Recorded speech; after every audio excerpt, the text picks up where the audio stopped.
C. Wright Mills White Collar, The American Middle Class. C. Wright Mills' book White Collar, The American Middle Class is a powerful exploration of the lives, struggles, and changing nature of the middle class in modern America. Written in 1951, this groundbreaking work takes a closer look at the white-collar workers, office workers, salespeople, managers, and other professionals who were rapidly becoming a significant part of the workforce. Mills painted a picture of this group not as thriving or fulfilled, but as caught in a system that was quietly shaping their lives in ways they might not fully understand. When we think of white-collar workers, we often imagine people in neat offices, wearing professional attire, and earning stable incomes. But Mills showed that this picture hides the deeper issues they face. Unlike the blue-collar workers in factories and manual labor, white-collar workers are not directly creating tangible goods. Instead, they work in offices, banks, retail stores, and other service industries, handling paperwork, customer service, or managing teams.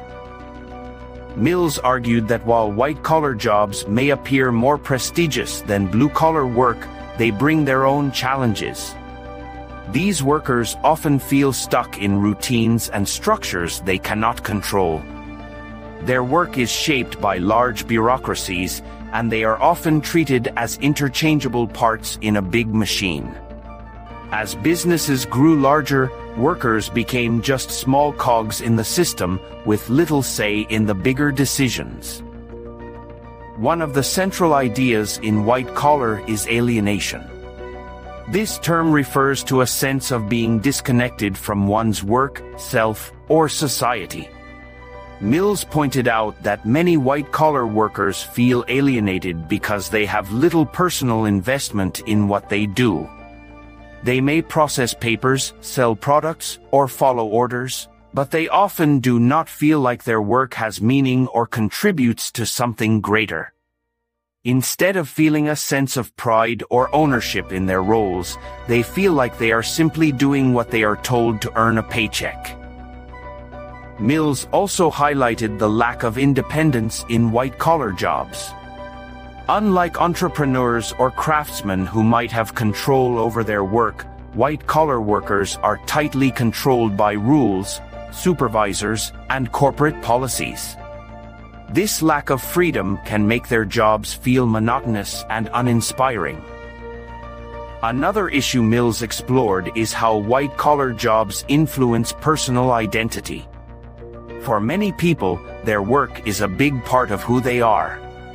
But for white-collar workers, the connection between their identity and their job is often weak. They might work for companies that do not reflect their personal values or perform tasks that feel meaningless. As a result, they struggle to find a sense of purpose in their professional lives. Mills also examined how this growing white-collar workforce impacts society. As more people shifted into these types of jobs, the traditional working-class identity began to fade. The sense of solidarity and community that blue-collar workers had developed in unions and labor movements was not as strong among white-collar workers. Without this collective spirit, Mills worried that the middle class would become more isolated and less able to push back against injustices in the workplace or society. The book also touched on consumer culture and how it affects white-collar workers.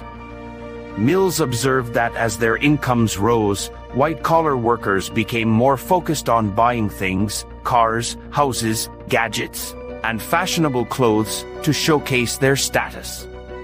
But this consumerism often left them financially stretched and emotionally unfulfilled. Instead of feeling empowered by their jobs, they felt trapped in a cycle of earning and spending, always chasing a lifestyle they could not fully enjoy. Mills did not just stop at diagnosing these problems. He also suggested that this shift toward white-collar work was changing the American dream. The ideal of working hard, succeeding, and finding personal fulfillment was being replaced by a system that valued conformity, obedience, and efficiency.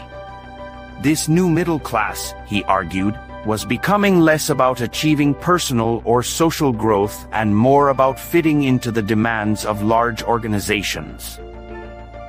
The book was not just about work, it was also about how these jobs affected family life, politics, and culture. Mills argued that white-collar workers were often politically disengaged because they felt powerless to influence change. This detachment from political activism weakened democracy and allowed large corporations and elites to have more control over society. Family life was also impacted.